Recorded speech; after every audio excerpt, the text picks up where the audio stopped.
Komið varblessuð og sæl og velkomin í Borgarann hér á N4. Í þættinum okkar í dag hittum við fyrir blöndu af skemmtilegu fólki en ólíku þó. Jónína Benediktsdóttir, athafnakona verður sótt heim. Við hittum hann Einar Bárðarson, forstöðumann Höfuðborgarstofu, en hefjum leikinn í dansskóla Birnu Björnsdóttur hjá Dönsurum framtíðarinnar.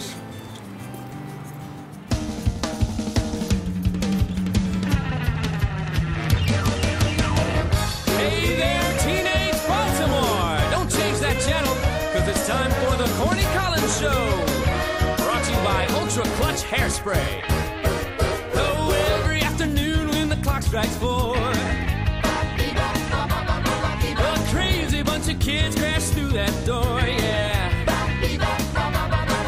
Oh, throw off their coats and leave the squares behind them, and they shake it, shake it, shake it like they're losing their mind. And then I see them frown cause they're the nicest kids in town. Salka, hvenær byrjaðir þú að dansa? Ég man það ekki. Er það svona langt síðan? Svona fyrsta bekk. Já, ok. Og í hvað bekk ertu núna? Þriðja. Já. Og finnst þér rosalega gaman að dansa? Já. Ertu í svona fleiri svona tómstundum utanför skólans? Já. Ertu í einhverjum íþróttum? Já. Ég er í sundi. Já. Það fyrir nú vel saman, sund og dans. Er það ekki? Nei. Finnst þér ekki fara vel saman? Nei. Hefur aldrei prófað að dansa í sundi? Nei. Þú getur prófað, það er örugglega mjög skemmtilegt. En þú, Andrea, hvað ert þú búin að vera lengi í dansunum? Ég hef búin að vera í 2 ár. Áttu svona sér dansskó? Nei. Ekki ennþá? Nei. Ok. En svona pils? Enga svona pils, svona búning? Já, ég er í búning. Já. Hefur tekið þátt í svona einhverju sýningum og svoleiðis? Já. Í hvar? Eða hverjum? Bara í Borgarleikhúsinu. Segðu mér aðeins frá því. Hvað var það? Ertu að meina hvernig hvað? Hvernig var sýningin? Bara skemmtileg. Var það þessu ári eða? Bara í sumar. Var það þá sýningu hjá dansskóla Birnu Björns? Já. Tara, þú ert í svona ekta dansfötum, allavega svona svona blúndu, eitthvað svona skemmtilegt. Ertu alltaf svona flott klædd í danstímum? Nei. Bara núna í dag? Já. Já. Líka í skólanum? Nei. En hvaða dans finnst þið skemmtilegast að dansa? Hairspray? Nei, ég myndi Ómalóm. Hvað sagði? Ómagalam. Ómagalam. Ómagalam, hvað er það? Dans. Já, hvaðan er það, veistu það? Indlandi. Indlandi. Já, er það svona Bollywood? Já. Já. Þið notar svolítið mikið hendurnar í þér til að sýna mér hvernig maður gerir með hendurnar, svona opna svona hendurnar.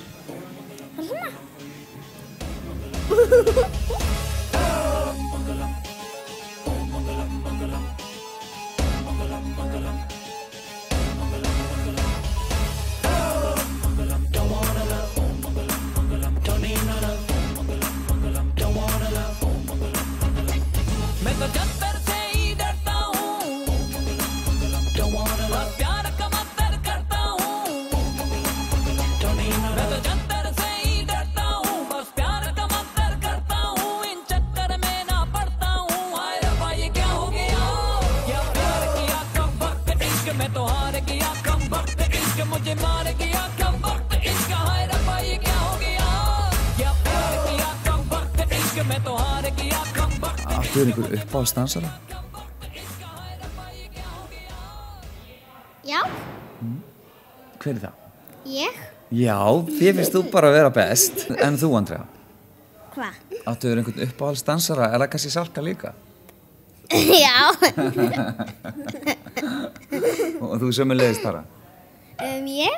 Já, bara þú sjálf. Ég líka, sko. Já, hjá þér, já. Þannig að ykkur finnst þið bara vera bestar. Já. Birnu Björns besti kennarinn. Já, ykkur finnst það, já. Þú, ég sé út með plástur. Ég datt ekki dans, ég datt á hrekkjavökunni. Dagst á hrekkjavökunni? Já, Halloween. Já, ég veit. Ég veit alveg hvað Halloween er, sko, hrekkjavaka. Það eru þið sem eru litlar, ekki ég. Nei, þú ert lítill. Já, takk fyrir það kærlega. Hörðu gamall. Hann er 102 ára. Takk fyrir. Hann er 102 ára. Ég er rosa hugreist þetta. Sjáðu ekki bara allt skeggið. Já, allt skeggið.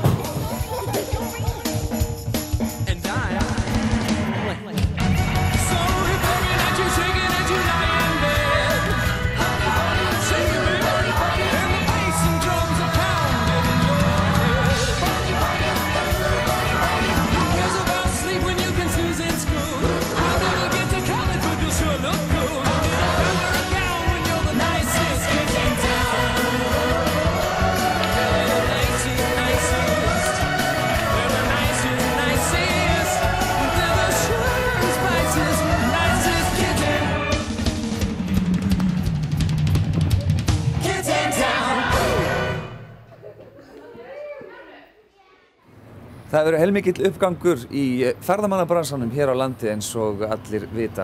En ég hitt hann Einar Bárðarson, forstöðumann Höfuðborgarstofu, sem hefur í nógu að snúast þessa dagana.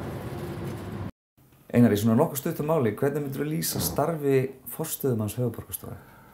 Höfuðborgarstofa er í raun og veru ekkert ósvipað apparat og markaðsstofunar sem að fólk þekkir kannski til dæmis á Akureyri. Markaðsstofan þar er að vinna góða hluti. Við reikum sem sagt markaðs- og kynningarstarf fyrir höfuðborgina sem áfangastað. Það er að segja bæði fyrir innlenda gesti og erlenda gesti. Síðan erum við með nokkra af stærri viðburðum borgarinnar undir okkar umsjón. Þar er menningarnótt sem er stærsti viðburðurinn á ári, svona einstaki. Svo erum við með vetrarhátíð sem við höfum tekið alveg til gagngerrar endurskoðunar sem er á dagskrá í febrúar á næsta ári. Síðan sjáum við barnamenningarhátíð sem er í maí. Við sjáum Yoko Ono og tendrun friðarsúlunar. Og svo er svona samhæfum við allt jólahald í borginni og orða það þannig. Það er að segja að við skiptum okkur ekki að jólamat hvers og eins en hérna erum svona samhæfa skreytingar og skemmtanir allavega hérna í miðborginni svona sem kemur af almenningi, orða það þannig. Þannig að þetta er svona, já og svo er svona þriðja og síðasta starfið, hluti starfseminnar, það er rekstur upplýsingamiðstöð ferðamanna hérna á jarðhæðinni á Aðalstræti 2 þar sem við erum í skrifstofur. Það er eina svona hlutlausa svona upplýsingamiðstöðin sem er rekin svona þvert á árið og þvert á alla ferðaþjónustuna. Það ekki farið fram hjá neinum að það er búið að aukast alveg rosalega mikið ásókn ferðamanna til landsins. Það lítið til hljótið að finna mikið fyrir því. Já, mikið lifandi skelfing. Það bara svo við förum bara í nærtækasta dæmið eins og fyrir okkur að bara í mars á þessu ári var 163% aukning með mars á síðasta ári í gestakomu hérna niður í upplýsingamiðstöð ferðamanna. Þannig það er bara mars-traffíkin var bara svona sambærileg maí-traffík á venjulegu ári. Hafið þið náð að dreifa svolítið M1 traffíkin yfir árið? Já, sko markaðssóknin eða markaðsstarfið bæði hjá Höfuðborgarstofu og líka í þessum herferðum Inspired by Iceland eða Íslandsstofu. Og ég held í mig fullur að miklu leyti það sem er að gerast á öðrum landslutum. Þá er verið að sækja þá fer markaðsstarfið að mestu leyti fram utan háannar. Það er að segja við erum að kynna Ísland sem áfangastað og Reykjavík sem hérna áfangastað með áherslu á vetrum og hvað er hægt að gera á veturnar og þess vegna erum við til dæmis að blása nýju algjörlega í raun og veru tókum vetrarhátíð algjörlega bara fórum með hann í Kalla Bensen, það er alveg bara algjört makeover ef það má orða það þannig og hérna og stuðningur allavega borgarinnar þegar kemur að ferðaþjónustunni liggur utan háannar. Og það má sjá til dæmis glögglega í því að fyrir 2 árum síðan færðu aðstandendur Iceland Airways hátíðina aftur allavega 3 svona dagatalsvikur, þannig að nú liggur hún aftast í október frekar en í byrjun október eins og var. Það er búið að vera svolítið hvasst þessar helgar síðan 2 ár. Já, reyndar var hann æðislegt veður núna, en hún nánast fauk í fyrra. En einhverju hluta vegna var það tóku náttúrulega allir í ferðaþjónustunni Reykjavík andköf yfir því, það er náttúrulega einhvern versta vindaveður sem bara hefur gengið yfir landið, skyldi hafa gengið yfir akkurat á. En það má náttúrulega segja að það frangallaði bara meira svona jákvæði Twitter og Facebook statusum og svona heldur en nokkuð tíman hitt. Því fólk var náttúrulega fannst bara ógeðslega fyndið að geta alltaf staðið úti. Þó okkur að kannski ekki dottið það í huga, það er kannski svona það skemmtilegasta sem fólk gat sagt frá því það kom heim á Airways það árið. Þannig að það er hægt að selja veturinn og kuldann og rokið. Já, ég held að við höfum bara ekki áttað okkur á því. Og þá var nú oft gamla spekið glöggt gest augað þægileg. Við tókum í febrúar þessu ári mjög stóran hóp bara af ferðamönnum bara héðan úr upplýsingamiðstöðinni. Buðum að koma bara í samtal og þá voru þetta svona hópar 6 til 9 sem að koma bara upp og það er Friðrik Larsen sem er doktor í branding í markaðsmálum sem átti bara samtal við þennan hóp og það var bara rætt við kosti okkar og galla okkar og hvað við getum gert betur og svo framvegis. En ég held að við höfum talað í það heila við 70 einstaklinga og þú veist, allir nema einn, þannig að 69 tóku til dæmis norðurljósin sem sem einn helsta, nefndu norðurljósin sem einn helsta ástæðan fyrir því að komið til Íslands. Og það er náttúrulega myrkur, ég meina þú veist, þá ertu basically að segja að myrkrið sé sóknarfæri. Og ég held einmitt að bæði hann Ásbjörn sem var á markastofunni fyrir norðan og eftirmaður hans sem er það núna, þau séu að vinna alveg frábært starfi að nýta sér það. Þó að þau hafa örugglega verið með það vitneskju á undan okkur, en þar hefur í Helsós að vera að keyra ferðamenn þú veist, í gegnum Norðurland og Mývatn í janúar og febrúar ef það voru held í hlutir sem að menn bara létu bara ekki hvarfla að sér fyrir 10 árum síðan, sko. En talandi um landsbyggðina, er mikið samband þarna ykkur á milli? Eru það að vinna svolítið saman? Já, markaðsstofunar og fulltrúar frá okkur hittast reglulega og eru með ákveðin verkefni saman sem að fara svona gegnum Ferðamálastofu Íslands og þau lúta svona að markaðsmálum. Íslandi með þetta er svona innanlandsherferð sem við höfum tekið þátt í og fjármagna að hluta til þó að hún gangi nú vel út á það að fá Reykvíkinga til að fara út úr borginni. En þá lítum við bara á það sem svona, þú veist, það er bara einn af okkar samstarfslutum, þannig að við viljum vera með því svo sem eins og öðru. Og svo er það nú líka bara svolítið varðandi gæðamál og svona áherslur og við höfum reynt að læra af því sem er að gerast út á landi og við höfum líka reynt að deila því sem við erum að gangi í gegnum, það varðandi alls konar markaðsmál og hvað og alls konar lausnir, eins og heimasíður og samfélagsmiðla og svona, hvað er að virka og hvað er ekki að virka, því að það er mjög auðvelt að vera að elda skottið á sér í þessum bransa og halda að maður sé alveg með þetta og fatta svo að maður stendur alltaf eins og keisarinn í nýju fötunum, sko, og er bara ekki að gera neitt að viti. Þannig að maður getur lært það er að læra af öllum, þetta er ungur, við skulum segja að þú veist að þetta er bransinn, ef maður nota það orð, hann er að vaksa svo rosalega hrætt að það eru margir að gera frábæra hluti og samtali það er mikil verðmæti í samtalinu. En svona að lokum, getum við tekið á móti þessu fólki sem að hugsanlega er að fara að koma ef þetta er að fara að auka svona mikið allt saman? Sko, ég held að svona aðeins að einhverjum þurfa að fá einhvern rosalega hroll yfir því, þá getur Ísland tekið við svona kannski 3-falt eða 4-falt meira ferðamönnum.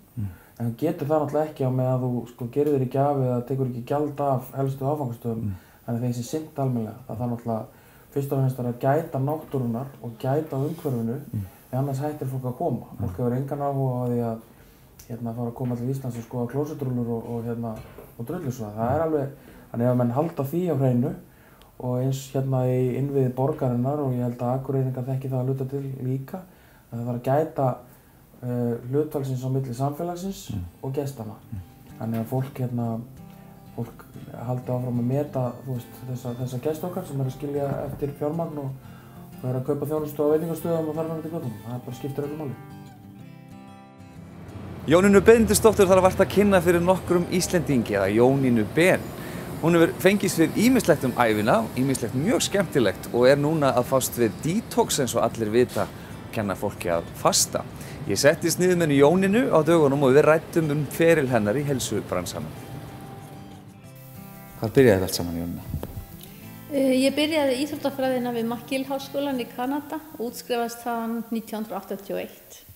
Og þá byrjaði ég að kenna aerobik samstúdendum mínum við háskólann og síðan bara leiddi eitt af öðru. Var aerobikið þá byrjaði eitthvað hérna heima á Íslandi? Nei, ég var svo fyrsta sem byrjaði aerobik. Og það var gríðarleg mótstaða, orðið þótti of enskt og höfðaði ekki til þessara Íslendinga sem voru bara vanir gamalli leikfimi.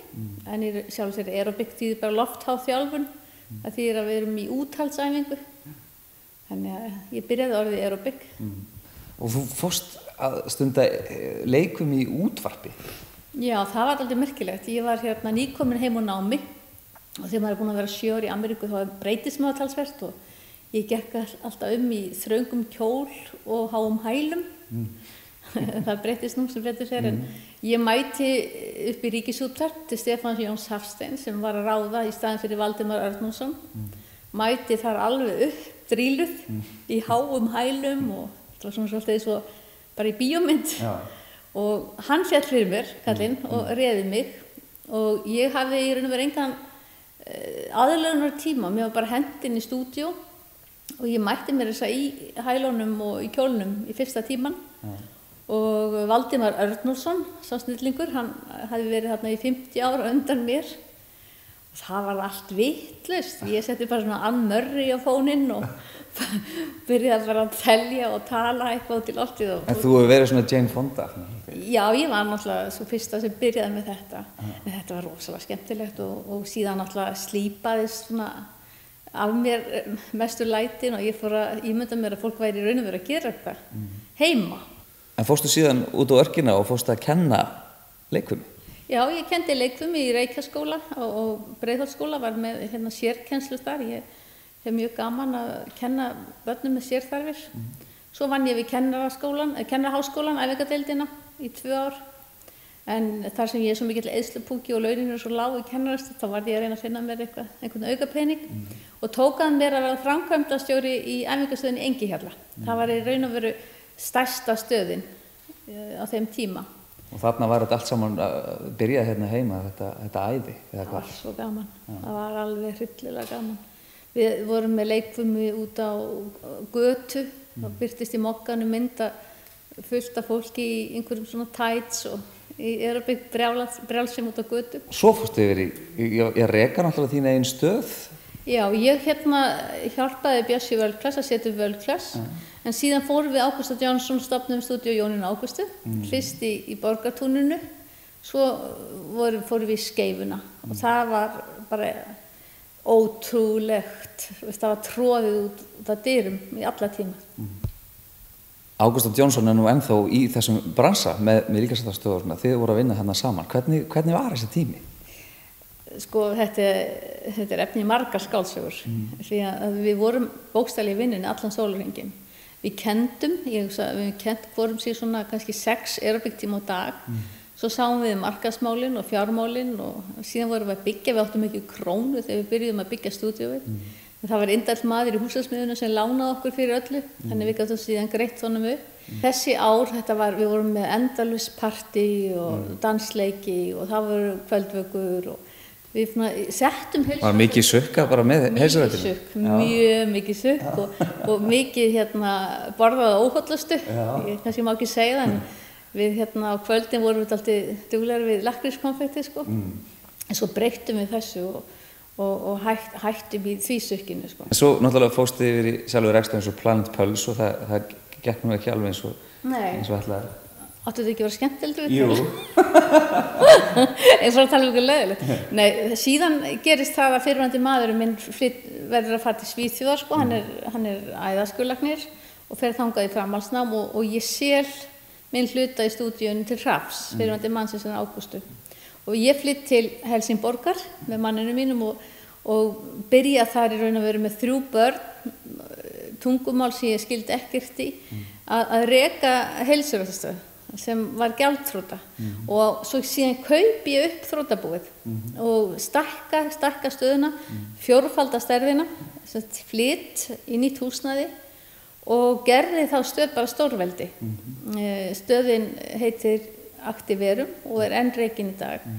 En þar var ég alveg með 10.000 meðlimi og fekk velun sem atvinnurekandi ársins fyrir það framtak. En lagði mikla áherslu á fræðslu og var með námskeið, byrjaði einkaþjálfaraskólann fyrir alla Skandinavíu, gerði fyrsta æfingavídeóið fyrir Reebok í Skandinavíu og kom sem sagt nafninu mín aðeins á kortið í Svíþjóð. Ég set á fót Planet Pulse á Hótel Esju sem þótti mjög merkilegt því þetta var örlítill gangur bara í miðju hótelinu. Enginn hafi trú á þessu. Við unnum þarna mjög gott starf með því að lyfta heilsurækt upp á nýtt plan. Síðan fór ég bara á hausinn. Síðan bara sleppti ég. Það ekkert flóknar það? Nei, ég bara tók augun af boltanum og fekk hann svo bara ærlega í hausinn. Og það er mjög hættulegt. Það er hættulegt að fljúga svo hátt að maður brenni sig. Ég var fann að gera það. Ég átti orðið 9 heilsuræktarstöðvar í Reykjavík og hélt að þetta væri svona eins og reka bensinstöð. Bara fólk kemur inn og þú dælir og svo ferð það en það ekki þannig í heilsuræktinni. Þú þarft að eiga persónulega tengsl við alla sem koma. Og ég veiktist og í mínum veikindum var alveg lífsnauðsynlegt fyrir mig að finna nýja leiðir. Ég gat ekki hreyft mig og það skipti engu máli hvað ég borðaði, ég var bara alveg veik.